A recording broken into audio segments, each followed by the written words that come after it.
الحمد لله الحمد لله وكفى وسلام على عباده الذين اصطفى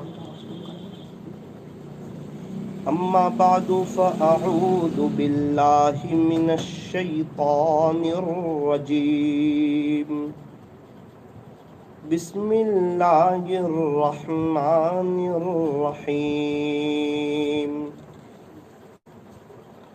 وتوبوا إلى الله جميعا أيها المؤمنون لعلكم تفلحون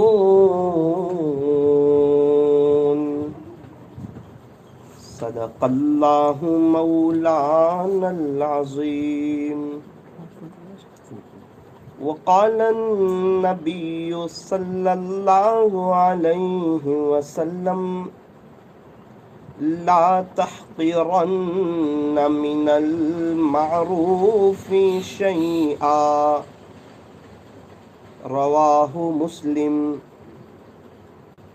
او كما قال عليه الصلاة والسلام. محبت سے درود شریف پڑھ لیجئے.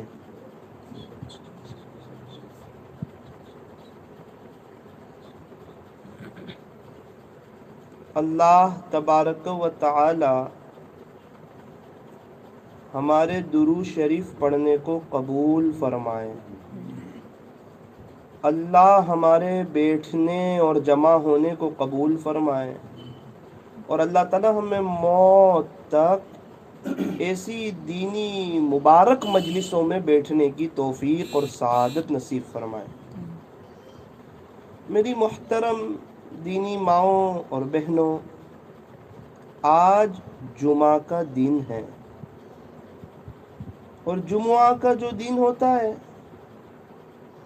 وہ بہت ہی مبارک، بہت ہی بابرکت اور بہت ہی باعظمت دن ہوا کرتا ہے. اس دن کی حدیث پاک میں اور روایتوں میں بڑی ویلیو اور قدردانی آئی ہے. روایتوں میں یہاں تک آتا ہے کہ جمعہ کا جو دن ہوتا ہے وہ عیدین سے بھی افضل ہوتا ہے. سال میں دو عید آتی ہے، ایک رمضان عید جسے عید الفطر کہا جاتا ہے، اور ایک بقری عید جسے عید الاضحیٰ کہا جاتا ہے. روایتوں میں یہاں تک آتا ہے کہ جمعہ کا جو دن ہوتا ہے وہ عیدین سے بھی افضل ہوتا ہے. اللہ تعالی ہمیں شب جمعہ اور یوم الجمعہ کی قدردانی کی توفیق اور سعادت نصیب فرمائے. 5 راتیں ایسی ہوتی ہے جس میں دعائیں قبول ہوتی ہے. اس میں سے ایک جمعہ کی رات جو گزشتہ کل گئی. جمعرات کا دن ختم ہونے کے بعد جو رات آتی ہے اس کو کہتے ہیں جمعہ کی رات، شب جمعہ.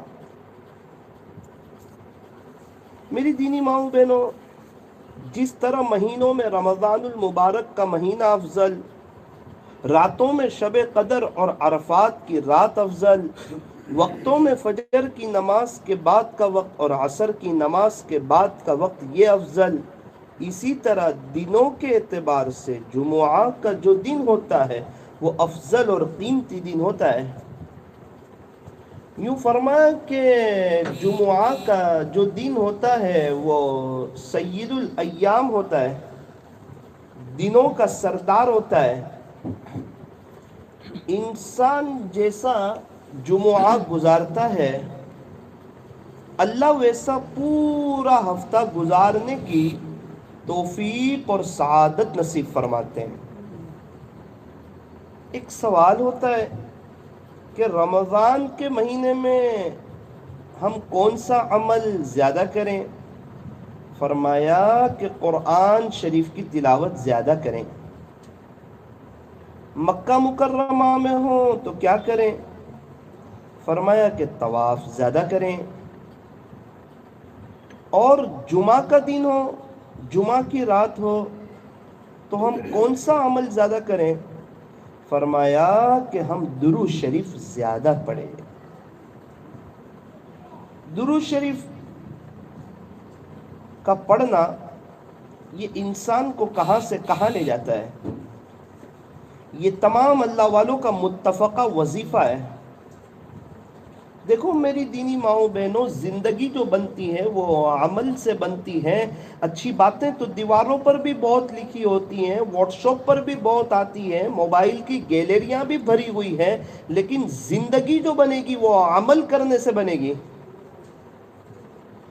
اسی کو فرمایا کہ عمل سے زندگی بنتی ہے، جنت بھی جہنم بھی۔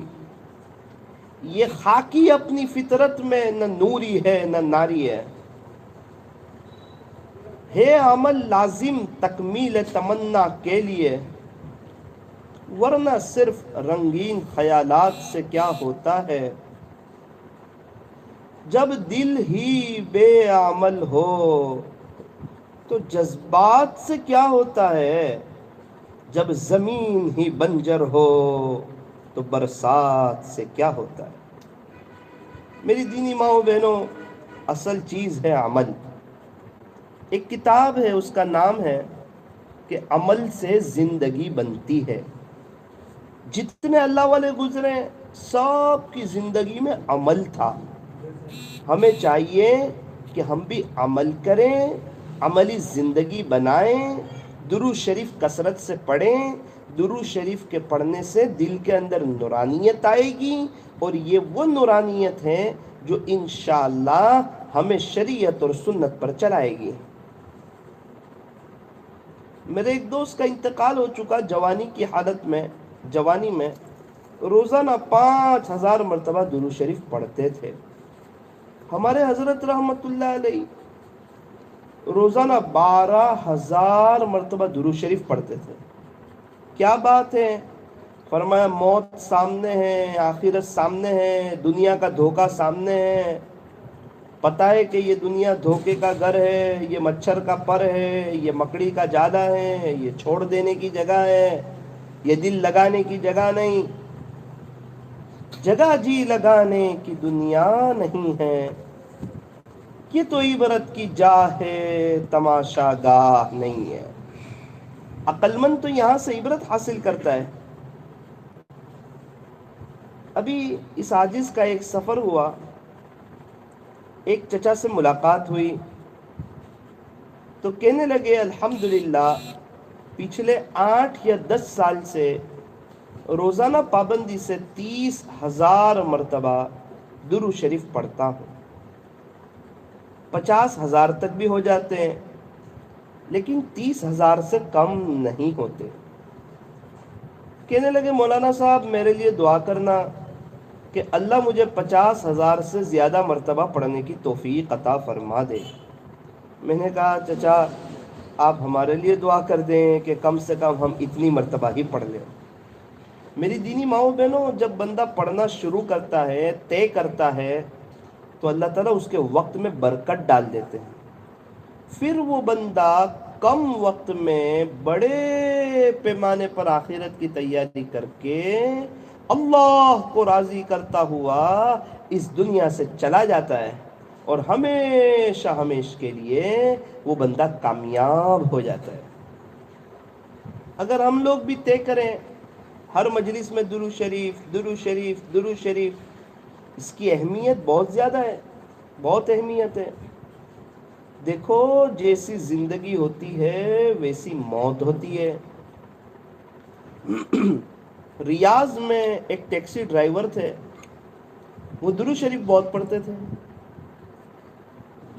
وہ پڑھتے تھے اللہم صلی علی محمد، یہی پڑھتے رہتے۔ ایک بزرگ بازو میں بیٹھے، انہوں نے پوچھا کہ ہمارے یہاں کے ڈرائیور تو اکثر غفلت میں گاڑی چلاتے ہیں، اور آپ ہیں کہ درود شریف درود شریف درود شریف۔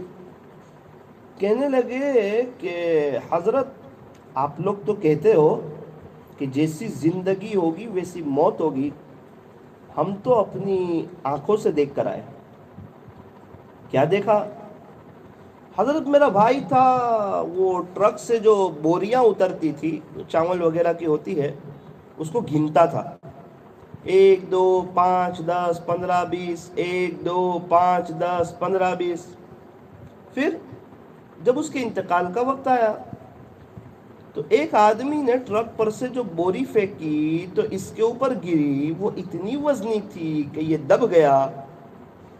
اور میں نے سنا کہ 1 2 5 10 20 کہتے کہتے دنیا سے چلا گیا.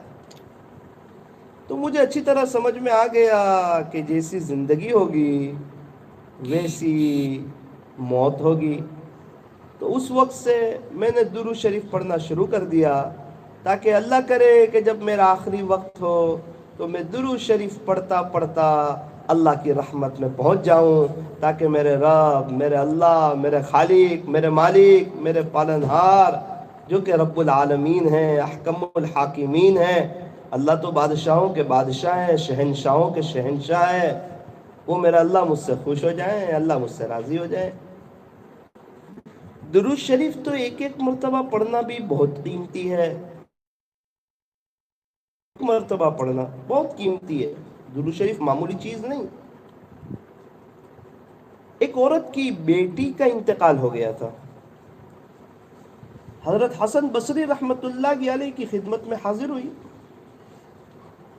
کہا کہ حضرت میری بیٹی کا انتقال ہو گیا، مجھے میری بیٹی کی یاد آتی ہے، اسے خواب میں دیکھنا چاہتی ہوں. حضرت نے فرمایا کہ ایک عمل ہے وہ تو کر لے. وہ عمل کیا ہے کہ تو رات سونے سے پہلے 4 رکعت نفل پڑھ اور ہر رکعت میں سورہ فاتحہ کے بعد الہاکم التکاثر یہ پوری سورت پڑھ اور تو درود شریف پڑھتی پڑھتی سو جا. مجھے اللہ کی ذات سے امید ہے کہ انشاءاللہ تجھے تیری بیٹی خواب میں نظر آئے گی. اب وہ تو اپنی بیٹی کو دیکھنا چاہتی، اپنی بیٹی کی یاد اس کو آتی. میری دینی ماؤں بہنوں، یاد رکھنا ہمارے بچوں کا بھی ایک دن انتقال ہو جائے گا. یہ دنیا سے چلے جائیں گے. ہمارے پردادا، ان کے ابا، یہ سب دنیا سے گئے. یہ بھی تو کسی کی اولاد تھی، یہ بھی تو کسی کے بچے تھے. ہم بھی دنیا سے چلے جائیں گے، ہم بھی تو کسی کے بچے ہیں. ہمارے بچے آگے نسل چلی تو ان کے بچے ہیں. ایک کاش ماں باپ اپنے بچوں پر ایک آدھ نظر ایسی بھی تو ڈالے کہ ایک دن یہ میرا بچہ، اس کا انتقال ہو جائے گا، اس کو قبر میں جانا ہے، اس کو اللہ کو منہ بتانا ہے، اس کو پل صراط پر سے گزرنا ہے. جب ماں باپ اپنے بچوں پر کبھی کبھار ایسی نظر ڈالیں گے تو پھر بچے کی آخرت کے بارے میں بھی سوچیں گے. ورنہ اکثر ماں باپ کی سوچ یہ ہوتی ہے کہ میرا بچہ دنیا میں ویل سیٹ ہو جاوے، اس کی اچھی پڑھائی ہو، انگلش بولتے آ جائیں، اس کے پاس گاڑی ہو، اس کے پاس بنگلہ ہو، شو روم ہو، میرا بچہ خوش رہے. ارے اس کی زندگی میں دین نہیں ہوگا تو خوش کیسے رہے گا؟ یوں فرمایا کہ اگر اللہ ناراض ہو تو پھر بندہ پریشان ہی رہتا ہے، چاہے بادشاہ کیوں نہ بن جائے. اور اللہ خوش ہو تو بندہ خوش ہی رہتا ہے، چاہے غریب کیوں نہ ہو جائے. اللہ کا راضی ہونا یہ بہت بڑی نعمت ہے. وَرِضْوَانٌ مِّنَ اللَّهِ أَكْبَرُ. اللہ جو ہے وہ صحابہ کرام سے راضی ہو گئے تھے. رضی اللہ عنہم ورضوا عنہ. اللہ کریں کہ اللہ ہم سے بھی راضی ہو جائے. اللہ کی رضامندی بہت بڑی نعمت. اس لیے اپنی دعاؤں میں اس چیز کو اللہ سے مانگنا. 3 دعائیں یاد کر لیجئے. پہلی دعا، پیارے اللہ مجھے ایسا بنا دیجئے کہ میں آپ کو پسند آ جاؤں. اللہ کو پسند آ جائے تو بیڑا ہی پار ہے. دوسری دعا، پیارے اللہ مجھ سے کوئی ایسا کام لے لیجئے جو آپ کو پسند آ جائے۔ تیسری دعا، پیارے اللہ مجھ سے کوئی ایسا دین کا کام لے لیجئے جس کا فیض قیامت تک جاری و ساری رہے۔ اگر فیض جاری ہو گیا اور اللہ خوش ہو گئے تو قبر میں بھی مزہ ہی مزہ، ہمیشہ ہمیش کی راحت میں آ جائیں گے۔ ثواب کا میٹر چالو رہے گا۔ یہ وہ پینشن ہے جو موت کے بعد بھی چالو رہتا ہے۔ اس لیے فرمایا کہ یہ اللہ کے راستے کی مبارک محنت، اس کو کم نہ سمجھو، اس کو حقیر نہ سمجھو۔ میری دینی ماؤں بہنوں، کیا پتا آپ نے کسی عورت کو کوئی بات بتائی، اس کے دل پر لگ گئی، وہ اللہ کے سامنے رونے والی بن گئی اور اس کے بچے حافظ، عالم، قاری، مفتی بن گئے تو انشاءاللہ آپ کو بھی ثواب ملتا رہے گا۔ بہت بڑی چیز ہے نیکی، اور یہ اللہ کے راستے میں نکلنا، یہ بہت بڑی نعمت۔ جو بندہ یا بندی اللہ کے راستے میں نکلتا ہے، اللہ تعالیٰ اسے 4 انعام نقد عطا فرماتے ہیں۔ ایک تو ہوتا ہے بعد میں انعام ملے، اور ایک ہوتا ہے نقد ملے۔ پہلا انعام، جو بندہ اللہ کے راستے میں نکلتا ہے، اللہ اسے دلوں کا چین، سکون اور اطمینان عطا فرماتے ہیں۔ ماشاءاللہ جو مائیں بہنیں آئی ہوئی ہے، آپ ان کو پوچھو کتنا سکون مل رہا ہے انہیں۔ ابھی ہم لوگ دینی مجلس میں بیٹھے ہوئے ہیں تو کتنا اچھا لگتا ہے، ایسا لگتا ہے جیسے کوئی ٹینشن ہی نہ ہو، کوئی فکر ہی نہ ہو، کوئی پریشانی نہ ہو۔ بولنے والا بولتا جائے، سننے والے سنتے جائیں، دونوں عمل کی نیت کرتے جائیں، کیونکہ اللہ دیکھ رہے ہیں، مجھے بھی دیکھ رہے ہیں اور آپ کو بھی دیکھ رہے ہیں۔ میں اور آپ اللہ کی نظر میں ہیں، اللہ کی نظر سے دور نہیں، اللہ کی نظر سے اوجھل نہیں۔ اور ساری دنیا محنت کر رہی ہے سکون کی، کہ سکون مل جائے۔ اللہ کے راستے میں نکل کر اللہ نقد انعام یہ فرماتے ہیں کہ دلوں کا چین، سکون عطا فرماتے ہیں۔ نمبر 2، اللہ تعالیٰ عزت عطا فرماتے ہیں۔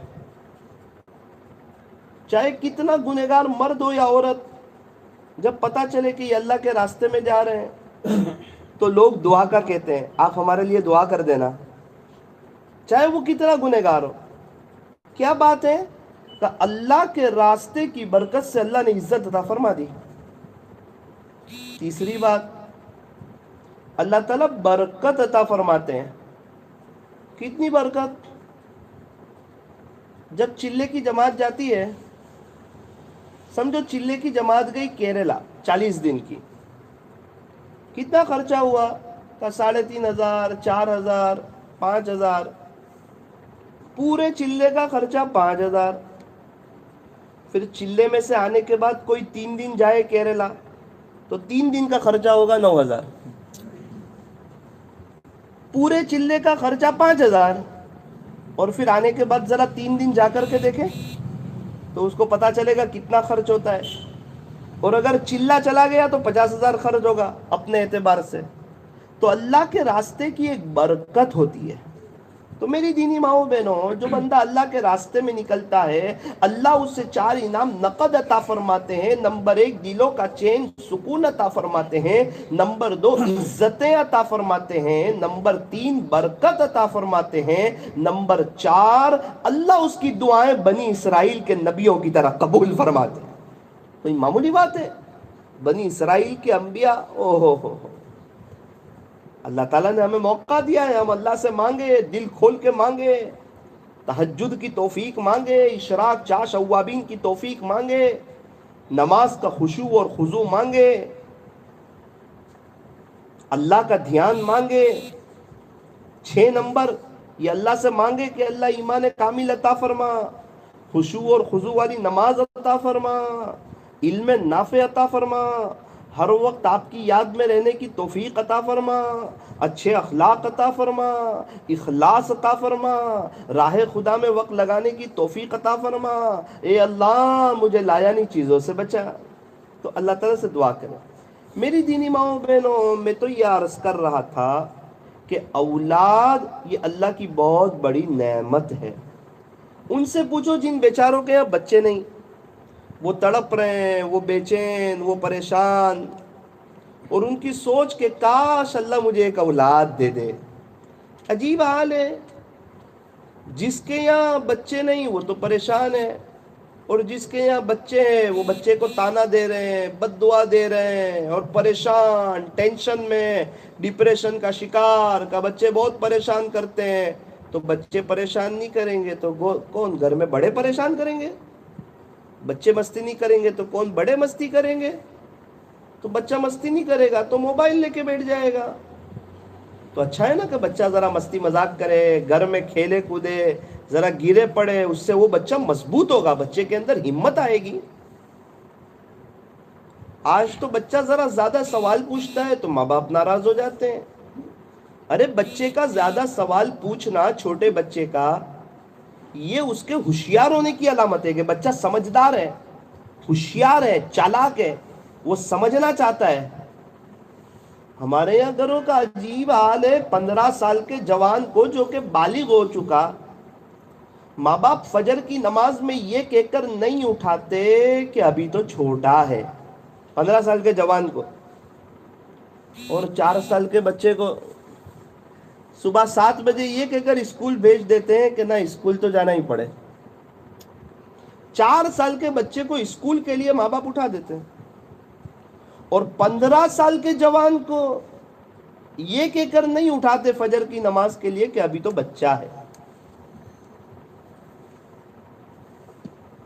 کہاں ہے وہ مائیں جو رات سوتے وقت اپنے 10-12 سال کے بچے کو یوں کہتی ہو کہ بیٹا جلدی سو جا، صبح نماز کے لیے اٹھنا ہے۔ اکثر عورتیں یہ کہتی ہے کہ بیٹا جلدی سو جا، صبح اسکول جانا ہے۔ رات کو سوتے وقت بھی اس کے سامنے اسکول کی عظمت، اسکول کی فضیلت، نماز کی اہمیت نہیں دلا رہے ماں باپ۔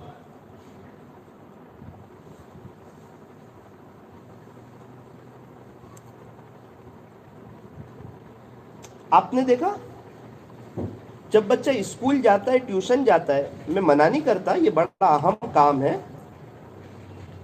لیکن جب وہ دفتر بھراتا ہے نا تو پیچھے کمر پر، کیوں؟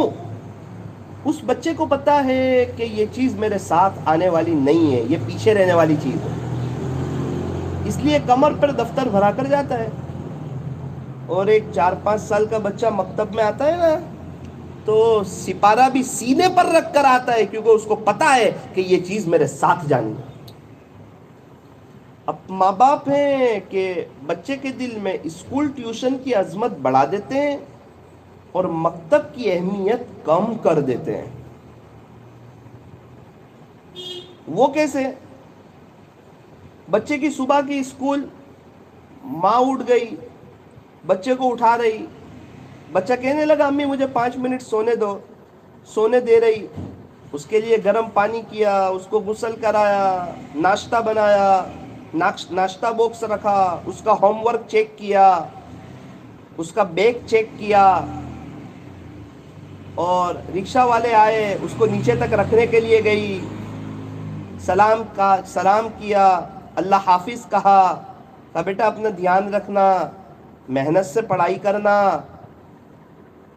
اور جب اسکول سے آیا تو ماں خوش ہو گئی کہ میرا بیٹا آ گیا، بیٹا ہوم ورک کیا، اسکول میں دھیان سے پڑھا؟ جی امی۔ کسی نے آپ کو پریشان تو نہیں کیا؟ جی ماں نہیں کیا۔ اب یہ ساری بات تو ماں نے اسکول کے ساتھ کی، جو اچھی چیز ہے، میں منع نہیں کرتا کہ بری چیز ہے، اچھی چیز ہے بچے کو وقت دینا۔ آج اگر ماں باپ بچے کو وقت دیں گے تو بچے بڑے ہو کے ماں باپ کو وقت دیں گے۔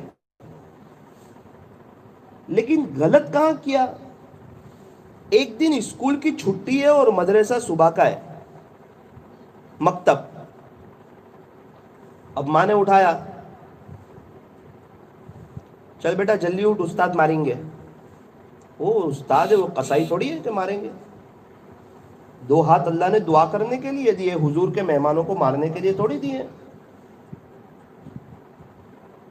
اور ماں باپ بھی عجیب، بچے کو کہتے ہیں کہ جہاں استاذ کی مار لگے گی وہاں جہنم کی آگ حرام ہو جائے گی. ایک دم غلط جملہ ہے، اس کی کوئی صراحت نہیں، اس کی کوئی حقیقت نہیں. استاذ سے ڈراتے ہیں.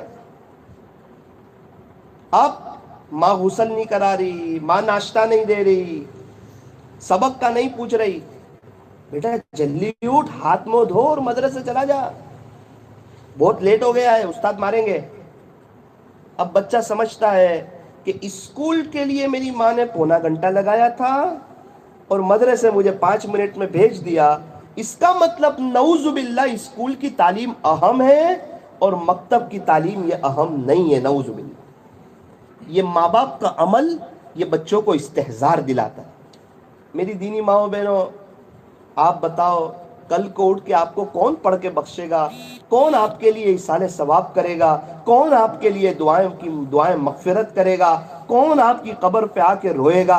یہ آپ کی اولاد تو ہے جو آپ کے لیے روئے گی، آپ کے لیے تڑپے گی، آپ کو درود شریف پڑھ کے اس کا ثواب پہنچائے گی، آپ کو اللہ کا قرآن پڑھ کے بخشے گی. ہاں لیکن آپ نے اولاد کو اس قابل نہ بنایا. بچپن میں ان کو سٹ پین پہنایا، ان کے انگریزی طریقے پر بال کاٹے، تھوڑے بڑے تھوڑے چھوٹے. پھر یہ بڑے ہو کے آپ کے ہاتھ سے نکل جائیں گے، پھر آپ کو نانی دادی یاد دلا دیں گے، پھر یہ دوستوں کو وقت دیں گے، آپ کو وقت نہیں دیں گے. پھر آپ چاہیں کہ آپ کا بچہ کفنی پائجامہ پہنتا ہو جائے، پھر بہت مشکل بات ہو جائے گی. آپ کی فرما برداری کرے. ارے جو اللہ کا فرما بردار نہ ہو وہ ماں باپ کا فرما بردار کیسے ہو سکتا ہے؟ یہ سب کیسے ہوا؟ کہ ماں باپ نے اپنے پیر پہ کلہاڑی ماری. یہ چھوٹا تھا، درخت کی شاخ چھوٹی ہو جس طرف مڑا اس طرف مڑ جاتی ہے، بڑے ہونے کے بعد مڑا نہیں کرتی. یہ چھوٹا تھا، اس کو مدرسے میں ڈال دیتے، حافظ عالم قاری مفتی بنا دیتے، اللہ کا تعلق اس بچے کو مل جاتا، امت کا درد اس کے اندر آ جاتا، اور یہ بچہ اللہ کے دین کی محنت کرتا تو یہ کبھی آپ کے سامنے نہ بولتا، یہ کبھی آپ کا مقابلہ نہ کرتا، یہ ہمیشہ آپ کے سامنے ادب سے بات کرتا. جب بچہ ڈاکٹر اور انجینئر بن کے آتا ہے تو ماں باپ ادب سے بات کرتے ہیں کہ ڈاکٹر صاحب ناراض نہ ہو جائے، اور جب بچہ عالم بن کے آتا ہے تو وہ ادب سے بات کرتا ہے کہ کہیں میرے ماں باپ ناراض نہ ہو جائے. میں منع نہیں کرتا ڈاکٹر بنانے سے، انجینئر بنانے سے. مسلمانوں کو اچھے ڈاکٹر کی ضرورت، اچھے وکیل کی ضرورت، اچھے پروفیسر کی ضرورت، اچھے سر کی ضرورت، اچھے انسان کی ضرورت، اچھے ٹیچر کی ضرورت. لیکن پہلے یہ تو بتاؤ کہ میرا بیٹا تو پہلے مسلمان ہے بعد میں تاجر ہے، پہلے تو مسلمان ہے بعد میں ڈاکٹر ہے. اسلامی لباس میں تو آ، اسلامی وردی میں تو آ. دیکھ ملٹری والے اپنی وردی میں، پولیس والے اپنی وردی میں، ہوٹل کے ویٹر اپنی وردی میں. تجھے کیا ہو گیا کہ تو ڈاکٹر کی وردی میں، اسلام کی وردی میں ڈاکٹری کا کام کر. دیکھ تجھے اللہ کیسی عزت عطا فرمائیں گے. ایک بال کاٹنے والے کو پتا چلا کہ انگریزی طریقے پر بال نہیں کاٹنے چاہیے اور یہ داڑھی بنانا جائز نہیں ہے کسی اور کی، اس کو پتا چلا کہ مناسب نہیں، غلط بزنس ہے. اس نے لکھ دیا خلاصہ کہ یہاں شریعت کے مطابق بال کاٹے جائیں گے، داڑھی بنانے میں نہیں آئے گی.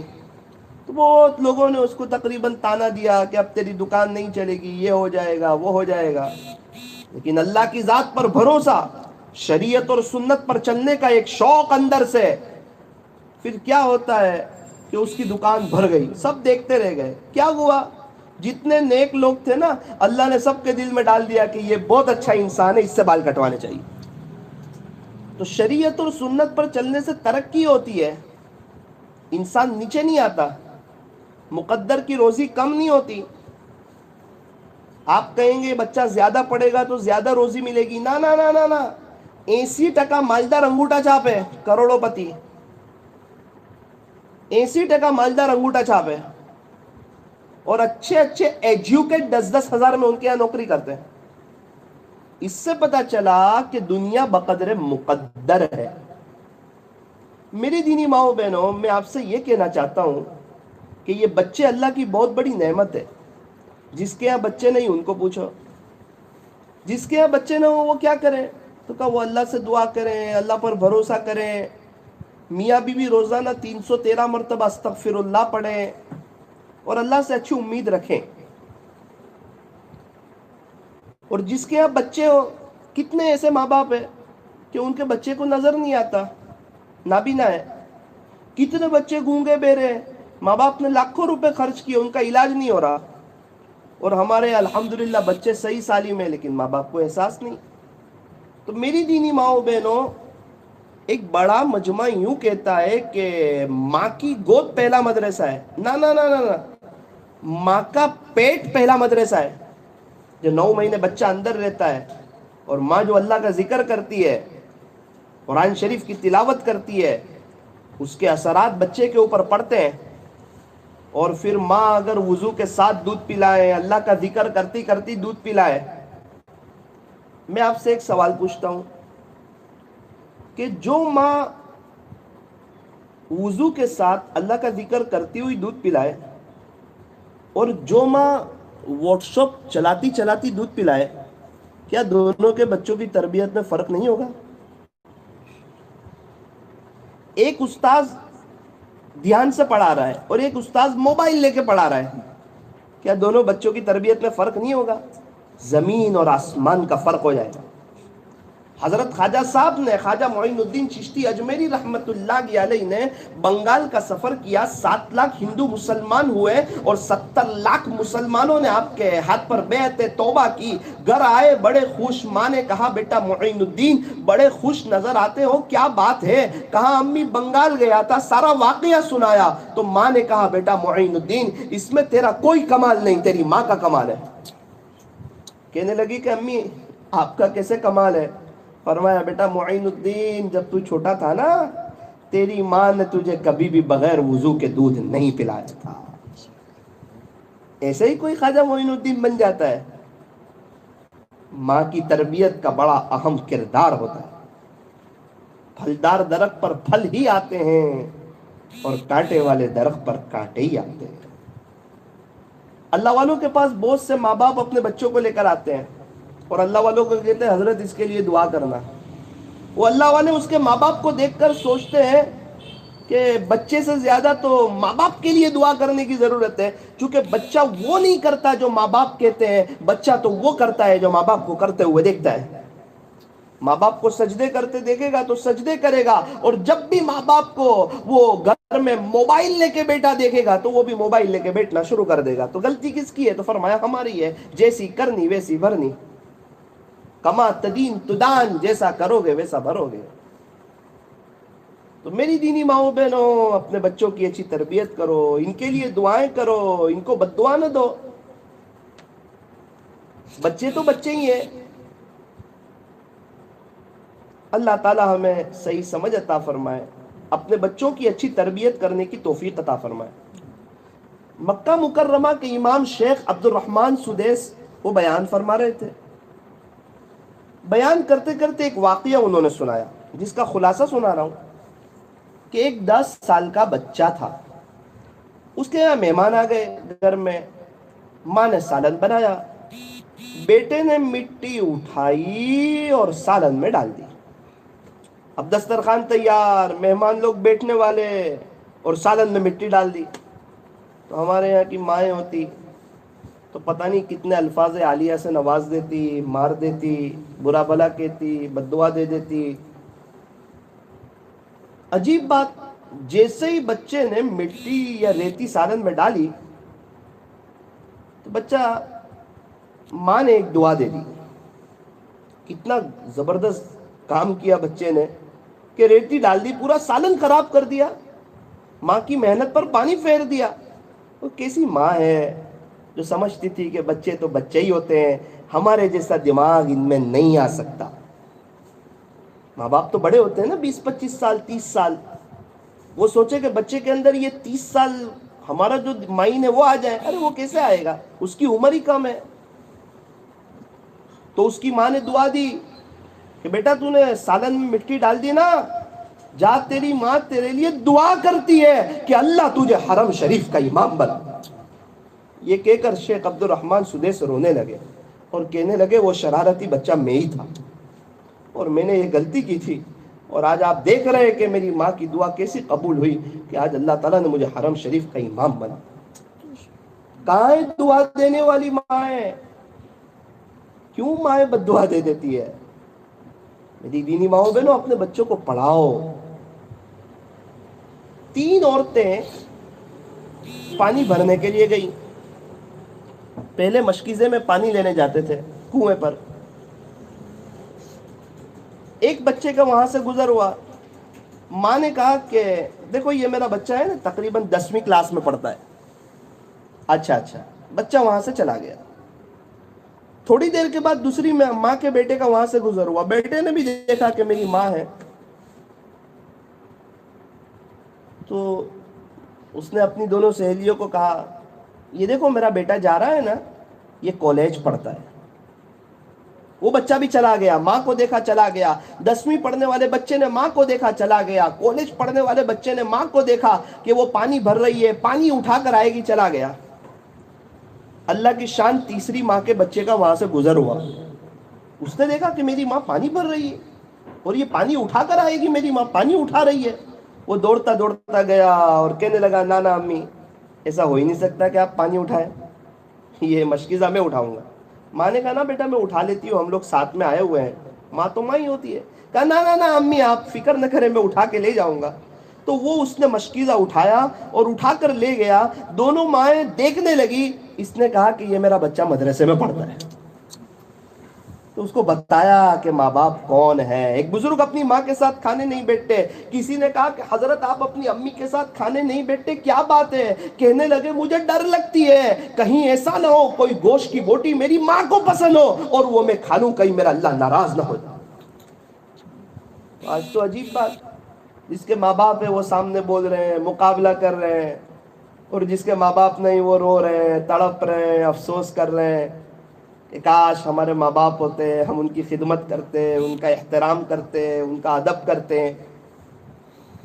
تو بہت سی غلطیاں بچوں کی طرف سے ہوتی ہے. کچھ باتیں ایسی ہوتی ہے جو ماں باپ کو بھی سمجھنی ہوتی ہے. ایک مثال سنیں. ایک بچے کے پاس 2 سیب تھے, ایپل تھے, تفاح, سفرجن. باپ نے کہا کہ بیٹا ایک مجھے دے دے. جیسے ہی باپ نے کہا کہ ایک ایپل مجھے دے دے, اس نے وہ ایپل میں سے تھوڑا کھا لیا. باپ کا دل دکھا کہ میں نے مانگا ویسے ہی فوراً کھا لیا. اب ایک میں سے تو اس نے ٹیسٹ کر لیا, کھا لیا, فوراً دوسرے میں سے بھی کھا لیا. تو باپ کا دل بہت دکھا. باپ نے اس کو ڈانٹا کہ بیٹے تیرے لیے میں نے کیا کیا قربانی دی, اور ایک ایپل مانگا وہ بھی تو مجھے نہیں دے سکتا. پہلے اس کو خراب کر دیا, اب اس کو خراب کر دیا. باپ نے ڈانٹنا شروع کر دیا. بیٹے نے آہستہ سے کہا ابو جی یہ دونوں میں نے ٹیسٹ کیے, یہ میٹھے والا ہے, آپ یہ کھا لو. باپ بہت شرمندہ ہوا. کہا کہ ابا جو میٹھے والا تھا نا میں وہ آپ کو دینا چاہتا تھا. تو ماں باپ کو بھی چاہیے کہ پہلے بچے کی پوری بات سمجھے کہ بچہ کیا کہنا چاہتا ہے, وہ کیا معافی ضمیر ادا کرنا چاہتا ہے. بہت سی مرتبہ وہ سامنے نہیں بولنا چاہتا, وہ مقابلہ نہیں کرنا چاہتا, وہ آپ کو آپ کی عزت میں کمی لانا نہیں چاہتا, وہ اپنی بات سمجھانا چاہتا ہے. تو بہت سی مرتبہ ماں باپ پوری بات سمجھتے نہیں اور بد دعا دے دیتے ہیں, سامنے بول دیتے ہیں, مقابلہ کر دیتے ہیں. تو تالی تو دونوں ہاتھ سے بجتی ہے, زیادہ غلطی بچے کی ہوتی ہے. لیکن میں آپ لوگوں سے کہتا ہوں کہ بچہ تو بچہ ہی ہوتا ہے, اور آپ حضرات سے گزارش ہے کہ آپ بچوں کی اچھی تربیت کریں. ایک اور بات سنیں. ایک مرتبہ ایک ٹیچر نے بچوں سے پوچھا کہ آپ کیا بننا چاہتے ہو؟ بیٹا کیا بننا چاہتے ہو؟ کہا میں ڈاکٹر, کسی نے کہا انجینئر, کسی نے کہا وکیل, کسی نے کہا ماسٹر, کسی نے کہا پروفیسر. ایک بچے نے کہا کہ میں صحابی بننا چاہتا ہوں. ٹیچر بہت روئی اور کہ سمجھ گئی کہ اس کے گھر میں شاید تعلیم ہوتی ہوگی، دینداری والا ماحول ہوگا، اور اس کی ماں وہ صحابہ کے واقعات اس کو سناتی ہوگی. اب اس بچے کو تو نہیں پتا کہ صحابی نہیں بن سکتے، وہ یہ کہنا چاہتا تھا کہ میں اللہ والا بننا چاہتا ہوں. تو ٹیچر سمجھ گئی کہ اس کے گھر میں دینداری والا ماحول ہے، اس لیے یہ بچہ یوں کہنا چاہتا ہے کہ میں اللہ کا ولی بننا چاہتا ہوں. میری دینی ماؤں بہنوں، دینداری والا ماحول گھر میں قائم کرو، ورنہ بچے ہاتھ سے نکل جائیں گے. اب بچے بڑے ہو چکے ہو، نافرمان ہو چکے ہو، اب کیا کریں؟ ارے صدقہ دے کے اللہ کو منائیں، رات کو 4 بجے اٹھ کے مصلی بچھائیں. ابھی موقع گیا نہیں ہے، اللہ پاک ماننے کے لیے تیار ہے، اللہ سننے کے لیے تیار ہے. ہم اللہ سے سوال کرتے ہوئے اچھے لگتے ہیں، اللہ ہمیں دیتے ہوئے اچھے لگتے ہیں. ہماری غلطیوں کی بھی کوئی حد نہیں، اس کی عطا کی بھی کوئی حد نہیں. اللہ سے مانگنے میں کوئی کمی نہ کریں. بہت سے ماں باپ دعا کرتے رہتے، اس کے اوپر اتنا اثر نہیں کرتی، لیکن جب ایک وقت آتا ہے جب اثر کرتی ہے تو پوری زندگی بدل جاتی ہے. میں نے ایسا بھی دیکھا کہ ایک ماں اپنے بچے کے لیے دعا کرتی، بچہ نافرمان. پھر کیا ہوا؟ ماں کا جب انتقال ہوا، ماں کا جنازہ اٹھا، بچہ اتنا رویا، اور آج وہ اس کی ایسی زندگی چینج ہوئی، اس کے چہرے پر داڑھی آئی، اور آج وہ علاقے کا ایک دعوت و تبلیغ کا بڑا ذمہ دار ہے. کبھی بھی اللہ قبول کر سکتے. آپ نا امید نہ ہو، آپ کے ہاتھ میں نہیں ہے بچوں کی ہدایت. ہمارے بس میں محنت ہے، کوشش ہے، نتیجہ نہیں ہمارے ہاتھ میں. رونا ہم روئے اللہ کے سامنے، اس کو اللہ کے راستے میں بھیجنے کی کوشش کریں، اللہ والوں کی صحبت میں بھیجیں. تو خیر، میں جو ایک بات سنا رہا تھا وہ سنا کر اپنی بات کو ختم کرتا ہوں. کہ وہ ایک عورت آئی حسن بصری رحمۃ اللہ علیہ کے پاس، کہ حضرت میری بیٹی کا انتقال ہو چکا، میں اسے خواب میں دیکھنا چاہتی ہوں، کوئی وظیفہ بتا دیجئے. حضرت نے فرمایا رات سونے سے پہلے 4 رکعت نفل پڑھ، اور ہر رکعت میں سورہ فاتحہ کے بعد الہاکم التکاثر یہ پوری سورت پڑھ، اور درود شریف پڑھتی پڑھتی سو جا. مجھے اللہ کی ذات سے امید ہے کہ انشاءاللہ تجھے تیری بیٹی خواب میں نظر آئے گی. وہ عورت فرماتی ہے کہ میں نے یہ عمل کیا، اللہ کی شان مجھے میری بیٹی خواب میں نظر آئی. حضرت کی خدمت میں حاضر ہوئی، بے چین، پریشان، تڑپ رہی. حضرت نے فرمایا کیا ہوا؟ کہ حضرت آپ نے جو عمل بتایا تھا نا، اللہ کی شان میں نے وہ عمل کیا، اور الحمدللہ میں نے میری بیٹی کو خواب میں دیکھا. لیکن حضرت ایسا منظر دیکھا کہ آپ کو بتا نہیں سکتی. میری بیٹی کو عذاب ہو رہا تھا سخت، اور ماں باپ تو بچوں کو دنیا میں تڑپتا ہوا نہیں دیکھ سکتے، تو میں اس کو قبر میں، آخرت میں وہاں تڑپتے ہوئے کیسے دیکھ سکتی ہوں؟ تو حضرت میری پریشانی تو اور بڑھ گئی، میری بیٹی تو عذاب میں ہے. ہمیں تو جیسے کوئی احساس ہی نہیں، ہم تو سوچتے ہی نہیں کہ ہمارا بچہ ایک دن مرے گا، ایک دن قبر میں جائے گا. اس کو کتنا افسوس ہوگا اگر وہ قبر میں پھنس گیا تو. ابھی اس کی اچھی تربیت کرنی چاہیے. وہ رونے جیسی ہو گئی، بلکہ رونے لگی. حضرت نے فرمایا ایک کام کر، صدقہ دے، کیونکہ صدقہ بلاؤں کو ٹال دیتا ہے. اس نے صدقہ دیا، ہوگا. حضرت آرام کے لیے لیٹے، حضرت نے خواب دیکھا، خواب میں جنت نظر آئی، جنت کے وہ شاندار مناظر نظر آئے، خوبصورت جگہ. اس میں ایک عورت نظر آئی، ایک لڑکی نظر آئی، بہت خوشحال. اس نے حضرت کو سلام کیا، حضرت نے سلام کا جواب دیا. اس نے کہا حضرت آپ مجھے جانتے ہو میں کون؟ حضرت نے فرمایا نا، میں تو تجھے نہیں جانتا. کہا حضرت میں وہی لڑکی ہوں کل جو میری ماں آپ کے پاس آئی تھی نا، میں انہی کی بیٹی ہوں. حضرت تعجب میں. حضرت نے کہا تیری ماں تو یوں کہہ رہی تھی کہ تو سخت عذاب میں، اور میں دیکھ رہا ہوں کہ تو زبردست نعمتوں میں. اس نے کہا حضرت میری ماں صحیح کہہ رہی تھی، میں اکیلی نہیں، ہم لوگ 70,000 لوگ عذاب میں گرفتار تھے، 70,000 لوگ. اور اللہ کے یہاں کا عذاب بھی بہت خطرناک ہے، اللہ ہماری حفاظت فرمائے. 70,000 لوگ. حضرت نے فرمایا پھر کیا ہوا؟ کہ ایک اللہ کے ولی کا ہمارے قبرستان کے پاس سے گزر ہوا، اور حضرت انہوں نے ایک مرتبہ درود شریف پڑھ کر ہم سب کو بخش دیا، اور اللہ نے ہم 70,000 کی مغفرت فرمائی.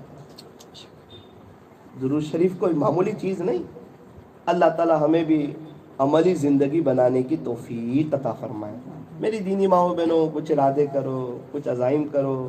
اپنی زندگی کو چینج کرو، اپنی موت کو یاد کرو، اپنی قبر کو یاد رکھو، ان عورتوں کو یاد کرو جو بیچاری دنیا سے چلی گئی، آج دنیا میں نہیں ہے، میں اور آپ بھی دنیا سے چلے جائیں گے۔ ہمیں آخرت کی تیاری کرنی چاہیے، آخرت کو سامنے رکھ کر زندگی گزارنی چاہیے، اللہ کے راستے میں وقت لگانا چاہیے۔ اللہ تعالی ہمیں عملی زندگی بنانے کی توفیق اور سعادت نصیب فرمائے۔ ہاتھ اٹھائیے، دعا کر لیجئے، درود شریف پڑھ کر دعا کر لیجئے، اس کے بعد جو تشکیل والی بہنیں ہیں وہ تشکیل کر لیں تاکہ ہم بھی مسجد میں چلے جائیں۔ الحمد لله رب العالمين حمدا كثيرا طيبا مباركا فيه كما يحب ويرضى اللهم لك الحمد كله ولك الشكر كله ولك الملك كله ولك الخلق كله بيدك الخير كله وإليك يرجع الأمر كله يا رب صل وسلم دائما أبدا على حبيبك خير الخلق كلهم لا إله إلا أنت سبحانك إنا كنا من الظالمين۔ یا اللہ رحیم مولا کریم آقا، اللہ جی ہم ظاہر میں تو آپ کے بندے ہیں لیکن باطن میں ہم نہایت ہی گندے ہیں۔ میرے مالک، صاف ستھرے لباس میں گندا دل چھپائے ہوئے ہیں۔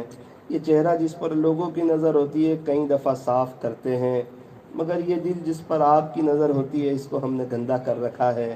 اے اللہ ہمارے اس جرم عظیم کو معاف فرما۔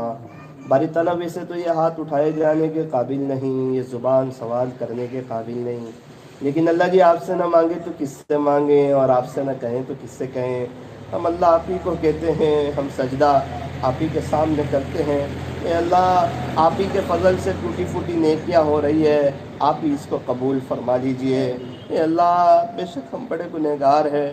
اے اللہ دنیا میں ایسا ہوتا ہے کہ ایک 5-6 سال کی بچی، اس کو روٹی بنانا نہیں آتی، اس کو روٹی بنانا نہیں آتی، پھر بھی وہ اپنی امی سے کہتی ہے، امی ماں کو جب روٹی بناتے دیکھتی ہے، آٹا گوندتے دیکھتی ہے، وہ کہتی ہے امی آج تو میں بھی روٹی بناؤں گی۔ ماں اسے ایک روٹی کا ٹکڑا دے دیتی ہے، وہ یہاں لگاتی وہاں لگاتی اور پورا ایک نقشہ تیار کر دیتی ہے، الٹی سیدھی روٹی بناتی ہے، اسے سیکتی ہے اور اپنے ابو کے پاس جاتی ہے اور کہتی ہے ابو جی آج تو آپ کی بیٹی نے یہ آپ کے لیے روٹی بنائی ہے۔ باپ کو پتہ ہے کہ روٹی کے اندر کچرا لگا ہوا، روٹی کے اندر الٹا سیدھا نقشہ بنا ہوا، لیکن باپ اس روٹی کو لے لیتا ہے، تھوڑی سی کھاتا ہے، بیٹی کے سر پہ ہاتھ پھیرتا ہے اور سب کو کہتا ہے دیکھو میری بچی نے کتنی اچھی روٹی بنائی، دیکھو میری بیٹی نے کتنی اچھی روٹی بنائی۔ اے اللہ دنیا میں ایک باپ بھی اپنی بچی کی لاج رکھ لیتا ہے، ہم بھی حضور علیہ السلام کی امت میں ہیں، آپ بھی ہمارے ٹوٹے پھوٹے عملوں کی لاج رکھیں۔ ہم نے بھی الٹے سیدھے نقشے بنا دیے، تجھے ناراض کر تجھے ناراض کر یہ آسمان و زمین کے تیور بتا رہے کہ آپ ناراض ہیں، یہ بدلتے حالات بتا رہے کہ آپ ناراض ہیں، ہمارے عملوں سے جو جان نکل گئی یہ بتا رہے کہ آپ ناراض ہیں، جو بچے ماں باپ کا مقابلہ کر رہے ہیں یہ بتا رہا ہے کہ آپ ناراض ہیں۔ اے اللہ آپ بھی ہمارے جو ٹوٹے پھوٹے عمل کی جو آپ نے توفیق دی اس کو اپنی بارگاہ میں قبول فرما، ہمارے یہ تیرے راستے میں نکلنے کو قبول فرما۔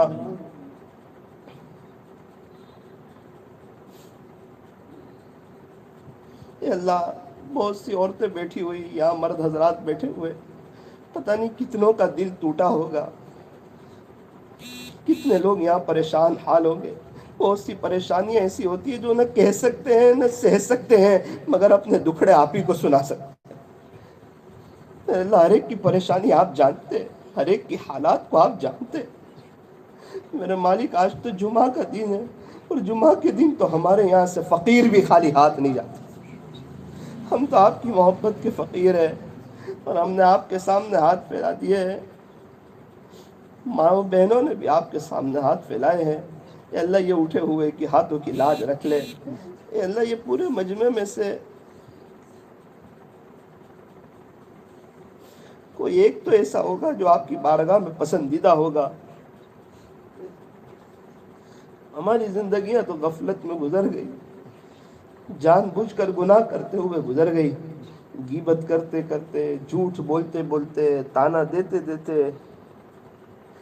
اللہ جی اکثر گھروں کا یہ حال ہے کہ رات سونے سے پہلے میاں بیوی غیبت کرتے ہیں، جس کی غیبت کرتے ہیں اس کو اپنی محنت سے جمع کی ہوئی نیکیاں دے دیتے ہیں اور اس کے گناہ لے لیتے ہیں، اور یوں سمجھتے ہیں کہ ہم تو تہجد بھی پڑھتے ہیں حالانکہ رات غیبت کر کے سوئے۔ اے اللہ ہمیں دین کی صحیح سمجھ عطا فرما، اولاد کی اچھی تربیت کرنے کی توفیق عطا فرما، میاں بیوی میں آپس میں محبتیں عطا فرما، انہیں ازدواجی زندگی کی حقیقی مسرتوں سے مالا مال فرما۔ جب اللہ ہمیں سمجھا دیجئے کہ جب میاں بیوی ایک دوسرے کو دیکھ کر مسکراتے ہیں تو اللہ انہیں دیکھ کر مسکراتے ہیں۔ اے اللہ اس مجمع میں کتنے ایسے ہیں کسی کے ابا کا انتقال ہو چکا، کسی کی اماں کا انتقال ہو چکا، اور انہیں اپنے ماں باپ کی یاد آتی ہے، وہ ماں کے ہاتھ کا کھانا یاد آتا ہے، وہ ابا کے ہاتھ کے 25 پیسے یاد آتے ہیں، اور وہ ماں کا پیار سے بیٹا کہنا یاد آتا ہے، اور وہ ماں کا اسکول بھیجنا اور مکتب بھیجنا انہیں یاد آتا ہے، اور وہ بچپن میں جو بھائی بہن ساتھ میں رہتے تھے اور امی ابا جہاں کہیں وہاں چلے جاتے تھے، وہ ماں باپ کے ساتھ رہنے کی ادائیں انہیں یاد آتی ہوگی، اور کہیں بھی سوتے تو آنکھ تو اپنے بستر پر ہی کھلتی، ماں باپ محبت سے اٹھا کے وہاں سلا دیتے۔ اے اللہ ماں باپ کی قربانیوں کو کون بھلا سکتا ہے، لیکن اللہ ابھی عجیب حال ہے، کتنے ایسے ہیں جن کے ماں باپ قبروں میں چلے گئے اور ان کے بچے آج ان کے لیے آپ کے سامنے رونے کے لیے تیار تھے، ایثار ثواب کرنے کے لیے تیار تھے، مغفرت کی دعا کرنے کے لیے تیار نہیں، ان کو پڑھ کے بخشنے کے لیے تیار نہیں، روزانہ گھر میں اچھا کھانا کھاتے، 5-10 روپے ان کے لیے ایثار ثواب کرنے کے لیے تیار نہیں۔ وہ ماں باپ بھی سوچتے ہوں گے کہ یہ وہی اولاد ہے جس کے خاطر ہم نے اتنی قربانیاں دی تھی اور آج وہ ہمیں ایسا بھول گئی۔ اے اللہ جن کے ماں باپ ہیں ان کے عمروں میں برکت عطا فرما، ان کی پریشانیوں کو دور فرما، انہیں آخرت کو سامنے رکھ کر زندگی گزارنے کی توفیق عطا فرما۔ پیارے اللہ جن کے ماں باپ دنیا سے چلے گئے ان کی قبروں کو نور سے منور فرما، انہیں جنت الفردوس میں اعلیٰ سے اعلیٰ مقام عطا فرما۔ اے اللہ جو مانگا وہ بھی عطا فرما، جو مانگنے سے رہ گیا وہ بن مانگے عطا فرما۔ ہمیں مانگنا نہیں آتا لیکن آپ کو دینا بہت خوب آتا ہے، کریم آقا آپ ہماری جولیوں کو بھر دیجئے، آج کی مجلس کو اپنی بارگاہ میں قبول فرما کر ہمارے لیے آخرت میں نجات کا ذریعہ فرما۔ کہنے سننے میں کچھ کمی زیادتی غلطی ہو گئی ہو اے اللہ اپنے فضل سے معاف فرما، ہم سب کو اپنا ولی بنا، ہم سب کو ایک محبت کی نظر سے دیکھ لیجئے۔ آپ کی ایک نظر کی بات ہے، ہماری زندگی کا بیڑا پار ہونے کا سوال ہے۔ میرے مالک حرمین شریفین کے دروازے کھل چکے ہیں، ہم بھی وہاں حاضری چاہتے ہیں۔ اے اللہ بار بار عظمت کے ساتھ قدردانی کے ساتھ وہاں کی حاضری ہمارے لیے مقدر فرما، اور اے اللہ مرنے سے پہلے پہلے ہمیں سچی توبہ کی توفیق عطا فرما۔ یہ جامع مسجد کے آس پاس کے ماحول کو مدنی ماحول بنا، یہاں کے معاشرے کو مدنی معاشرہ بنا، یہاں سے حفاظ علماء مشائخ اور صاحب نسبت اکابرین پیدا فرما، دین کے سارے شعبے کو زندہ فرما، دعوت و تبلیغ کی مبارک محنت میں اخلاص کے ساتھ لگنے والے، دھنی بن کر محنت کرنے والے افراد عطا فرما۔ صلی اللہ تعالی علی خیر خلق محمد وآلہ واصحابہ اجمعین برحمتک یا ارحم الراحمین۔ جن بہنوں کی تشکیل تے ہوئی وہ تشکیل کر لیں۔